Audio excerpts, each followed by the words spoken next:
Horlicks తాగుతావా? ఎందుకు? Horlicks తాగితే మంచి బలం వస్తుంది, బాగా తిరగొచ్చు, బాగా ఆడుకోవచ్చు, బాగా పరిగెత్తొచ్చు. అయితే తాగుతానమ్మా. రోజు 2 సార్లు హార్లిక్స్ తాగమని డాక్టర్ గారు చెప్పారు. ఏ? అలాగే. అమ్మా అమ్మా, నువ్వు కూడా నాకు అబద్ధాలు చెబుతున్నావా? నేను ఎప్పుడు ఏ చిన్న వస్తువు అడిగినా డబ్బు లేదు, ఇల్లు గడవడమే కష్టంగా ఉందని పేదలు ప్లరుస్తా. అందులో అబద్ధమే ఉందే. డబ్బు లేకపోతే ఇంట్లో గదికి ఒక హార్లిక్స్ ఎలా వచ్చింది? హార్లిక్సా? అవును, కావాలంటే వచ్చి చూడు. పెద్దదిని గదిలో కూర్చుని అమ్మ కొడుకు హార్లిక్స్ సీసాలు తాగుతున్నారు. నిజం. ఇంటి ఖర్చుకి ఇంకో 100 రూపాయలు ఇమ్మంటే నీ మొగుడు లేదు గోల పెడతాడే. ఇదెలా వచ్చింది? బాబు చాలా నీరసంగా ఉన్నాడు. డాక్టర్ గారు రోజు హార్లిక్స్ ఇమ్మన్నారు. అందుకని వాళ్ళ నాన్న అప్పు చేసి కొనుక్కొచ్చారు.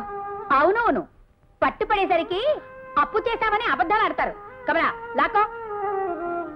ఇదిగో, ఇదివరకే ఎన్నోసార్లు చెప్పాను, మళ్ళీ చెప్తున్నాను. ఈ ఇంట్లో ఎవరికైనా తిండి తినే హక్కు వాళ్ళ భర్తలు సంపాదించే సంపాదన బట్టి ఉంటుంది. నీ కొడుక్కి హార్లిక్స్ కావాలంటే నీ మొగుడిని ఇంకా 400 రూపాయలు సంపాదించమను. రావే పోదాం. నానమ్మ కొంచెం హార్లిక్స్ పెట్టవా? అదిగో అక్కడుందిగా, తిను. అమ్మా, నానమ్మ తినమంది తిననా? నీకెప్పుడు తిండి దరిద్రపు కొట్టువేదవా. కావాలన్నా చావు. ఎందుకక్క వాడిని కొడుతున్నావు?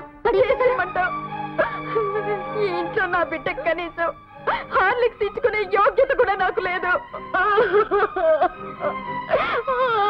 ఈ వీడియో మీకు నచ్చినట్లయితే లైక్ చేయండి, షేర్ చేయండి. ఇలాంటి మరిన్ని సరికొత్త సినిమా వీడియోల కోసం ఛానల్ ని సబ్స్క్రైబ్ చేయండి. అలాగే ఇక్కడ ఉండే ఈ గంట సింబల్ ని క్లిక్ చేయండి. మేము అప్డేట్ చేసే ప్రతి వీడియో నోటిఫికేషన్స్ మీకు వచ్చేస్తాయి.